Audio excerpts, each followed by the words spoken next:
Mister professor या YouTube चॅनलवर मी स्वागत करतो. बघा, जसं की तुम्ही थंबनेल बघितलेलंच आहे की काही तांत्रिक अडचणीमुळे तांत्रिक कारणास्तव म्हणा किंवा टेक्निकल इश्यूमुळे जो काही 10 मेला पेपर झाला. म्हणजे बऱ्याच ठिकाणी 10 तारखेला पेपर झाला. तर त्यापैकी ज्या सेंटरवर ही टेक्निकल इश्यू आला की ज्यामुळे तो पेपरच त्यांना पोस्टपोन करावा लागला. ठीक आहे. RR infotech centre Borivali Mumbai. या सेंटरवर काही तांत्रिक अडचणींमुळे तो पेपरच काय झाला, पोस्टपोन झाला. ठीक आहे. आणि ही ऑफिशियल नोटिफिकेशन महाराष्ट्र CETच्या वेबसाईटवर ही एक ऑफिशियल नोटिफिकेशन आलेली आहे की एक्झाम पोस्टपोन झालेली आहे. तर कोणत्या सेंटरला झालेलं आहे? RR Infotech Borivali Mumbai due to some technical issues. ठीक आहे. एक्झाम कधी होती? 10/5/2024. आणि जो काही शिफ्ट होता दुपारचा 2 ते 5 या शिफ्टमध्ये या सगळ्या अडचणी उद्भवल्या आहेत. इथे लक्षात. बघा काय होते ना की आता जे मुलं ज्या तयारीनं तिथं गेले होते जे काही तिथं नंबर ऑफ मुलं राहतात ती मला माहीत नाही नंबर ऑफ स्टुडंट्स त्या सेंटरवर होते. मूड तर डिस्टर्ब होतोच. 101% सांगतो, मूड डिस्टर्ब झाला असणार. परंतु काय ना, आता अशी अडचण आपल्या सेंटरला यावं हे एक लकच समजावं लागलं आपल्याला. त्यामुळे काय ना, चिंतेत जाऊ नका, काहीच टेन्शन घ्यायचं नाही. ठीक आहे. म्हणजे तुमची एक्झाम 101% होणार आहे. आणि पूर्ण ऑफिशियल नोटिफिकेशन आहे. आणि पुन्हा एक तुम्हाला काय सांगायचं मला की महाराष्ट्र CETच्या वेबसाईटवर भेट देत राहा. म्हणजे कारण की तुमचं जे काही आता पोस्टपोन किंवा जे काही रिशेड्यूलची डेट येणार आहे, जे काही शिफ्ट येणार आहे, जे काही सेंटर येणार आहे, त्याची एक ऑफिशियल नोटिफिकेशन महाराष्ट्र CETच्या वेबसाईटवर 100% राहणार आहे. त्याच्यामुळे तुमचं एक कर्तव्य आहे की तुम्ही रेग्युलरली ती वेबसाईट चेक केली पाहिजे. त्या वेबसाईटच्या ऑफिशियल नोटिफिकेशन्स चेक केल्या पाहिजे. त्यांनी अद्यापही नोटिफिकेशनवर जी काही तुमची पोस्टपोन झालं आहे, जी काही तुमचं रिशेड्यूल करणार आहे त्याचं त्यांनी काही दिलेलं नाही आहे. राहतात. आता संपूर्ण महाराष्ट्रात महाराष्ट्र CET PCM ग्रुपचे पेपर सुरू आहे. 17 मेपर्यंत पेपर आहे. त्याच्यामुळे एखाद्या सेंटरवर इश्यू येऊ शकतो. ठीक आहे.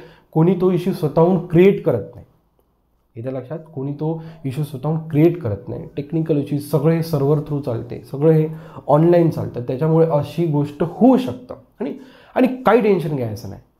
पुन्हा आपल्या असं डोक्यात घ्यायचं नाही आपली एक्झाम पोस्टपोन झाली, आणखी माझ्याकडे काही दिवस आहे. जे काही 2-4 दिवस तुम्हाला मिळणार, जे काही 8-15 दिवस तुम्हाला 17 मेच्या पुढे तर 100% जाणारच नाही. परंतु जे काही तुमच्याकडे दिवस मिळणार, एक डोक्यात ठेवायचा की माझ्याकडे आता भरपूर दिवस आहे, मी आणखी परत अभ्यास करतो. हा एक जुनून ठेवा. प्रत्येक गोष्टीवर तुम्हाला मात करता यायला हवं आणि करायलाच पाहिजे. इथं लक्षात, एक डोक्यात ठेवायचं आणखी 4-5 दिवस मला भेटले, आणखी रिवाईज करा. त्याच्यामुळे रिलॅक्स आणि ऑफिशियल वेबसाईटला भेट देऊन त्या सगळ्या गोष्टी चेक करत राहा. जे काही सेंटरवर तुमची म्हणजे या सेंटरवर जे काही मुलं असते त्यांना मे बी पर्सनल मेल करणार, पर्सनल त्यांनी कॉन्टॅक्ट करणार. ऑफिशियल नोटिफिकेशन तर राहणारच, त्याच्यात काही प्रॉब्लेम नाही. परंतु पर्सनली समजा त्यांनी जर कॉन्टॅक्ट केला तर ते तुम्ही काय म्हणू शकतो, अपडेट राहा, अलर्ट राहा त्या गोष्टीबद्दल. आणि इकडे सोबत तुमची रिव्हिजन चालू द्या, तुमचं फोकस चालू द्या. परत 150 मिळणार होते ना, आता आपण 170 मिळवूया. याच्या लक्षात. तर बघा, जी काही ऑफिशियल नोटिफिकेशन होती त्यामध्ये आपण त्या काय गोष्टी दिल्या आहेत त्यांनी, आपण ते वाचण्याचा प्रयत्न करूया. महाराष्ट्र CET यांच्या ऑफिशियल वेबसाईटला आलेला, वेबसाईटला गेल्यानंतर नोटिफिकेशनच्या सेक्शनला जाऊन पण ज्याही काही अडचणी आलेल्या आहे त्याची जी काही PDF आहे ती PDF बघूया आपण. तर बघा, आपण त्यांच्या मेन पेजवर आलेलं, होम पेजवर खाली स्क्रोल डाऊन केल्यानंतर बघा, ही पहिलीच नोटिफिकेशन बघा. Maharashtra CET PCM group public notice regarding the Maharashtra CET PCM 10/5/2000 तारखेला सेकंड सेशनमध्ये पोस्टपोन झालेली RR इन्फोटेक बोरीवली सेंटरवर जी काही एक्झाम पोस्टपोन झाली त्यांचं बघा, आपण एक डाउनलोडच्या कॉलममध्ये आपण त्यांची जी काही PDF आहे ती डाउनलोड केलेली आहे. बघा, जाहीर सूचना, ऑफिशियल नोटिफिकेशन, राज्य सामायिक प्रवेशकरिता कक्षातर्फे RR इन्फोटेक बोरीवली मुंबई. इथं लक्षात, जो काही सेंटर आहे तो इथे दिलेला आहे. या परीक्षा केंद्रावर आज दिनांक 10/5/2024 रोजी सेकंड शिफ्ट 2 ते 5 या वेळात घेण्यात येणारी MHT CET 2024 PCM ग्रुप परीक्षा तांत्रिक कारणास्तव पुढे ढकलण्यात येत आहे.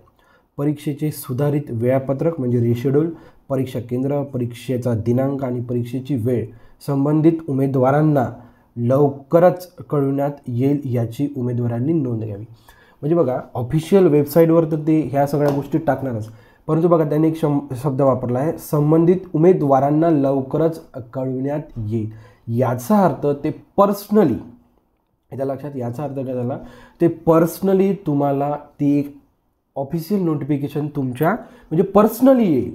ओके, तुमचा जो काही मेल राहणार, तुमचा जो काही मोबाईल कॉन्टॅक्ट राहणार, ओके, मोबाईल नंबरवर पर्सनली तुम्हाला ही जी काही नोटिफिकेशन राहणार की तुमचं परीक्षा केंद्र, तुमचा परीक्षा दिनांक आणि जो काही शिफ्ट राहणार, पहिला सेकंड शिफ्ट, जी काही शिफ्ट राहणार, ते सगळ्या गोष्टी पर्सनली तुम्हाला टच करतील. येत्या लक्षात. त्याच्यामुळे टेन्शन घेण्याचं काहीच कारण नाही राहिलेलं. ओके, आणखी तुमच्याकडे 2-4 दिवस राहिलेला आहे. चांगली मेहनत घ्या. मेहनत कशी घ्या? चांगली घ्या. जे मार्क मिळणार होते त्याच्यापेक्षा जास्त मार्क मिळण्याचा तुम्ही प्रयत्न केला पाहिजे. आपण ती ऑफिशियल नोटिफिकेशन बघितले आहे त्यांच्या वेबसाईटवर जाऊन, महाराष्ट्र CETच्या. येत्या लक्षात. तेच म्हटलं की काही तांत्रिक कारणास्तव जी काही 10 मेला, ओके, 2024 RR इन्फोटेक बोरीवली मुंबईला जी काही अडचण आली, या अडचणीमुळे ती एक्झाम काय करण्यात आली, रिशेड्यूल. अद्यापही रिशेड्यूलची आपल्याला कोणत्या सेंटरला होणार आहे, कोणत्या तारखेला होणार आहे, कोणत्या शिफ्ट लावणार आहे याची आपल्याला माहिती नाही. जशी माहिती मिळणार तशी माहिती मी तुमच्या पुढं लवकरात लवकर घेऊन येण्याचा प्रयत्न करणार. ओके, जर तुम्हाला व्हिडिओ आवडला असेल तर नक्कीच लाईक, शेअर, सबस्क्राईब करायला विसरू नका. So thank you for watching. See in the next video.